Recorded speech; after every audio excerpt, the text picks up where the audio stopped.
Rafeindaskipan er hvernig rafeindir skipa sér á orkuhvolf í frumeindum. Frumeindir eru þannig byggðar að það er kjarni í miðjunni sem samanstendur af róteindum og yfirleitt nifteindum líka.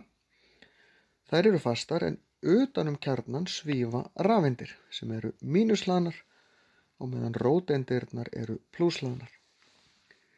Þegar við teiknum rafeindaskipan þá teiknum við oft svona einhvers konar ring fyrir kjarnan, sjá hérna krassringur hérna hjá mér. Síðan teiknum við fyrsta orkuhvolfið og við teiknum rafeindirnar svona á og mínus.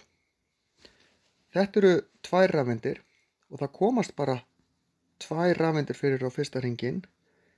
Því ef ég er með fleiri þá þyrfti hún að fara næsta hring þar fyrir utan. Þetta gæti verið liþín.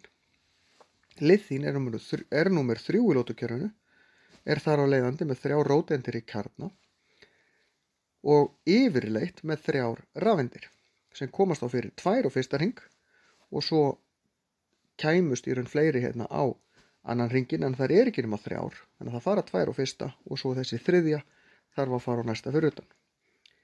Ef ég ætla að skoða til dæmis natrín sem er númer 11, þá er kjarninn hérna í miðjunni og ég þarf að teikna 2 rafeindir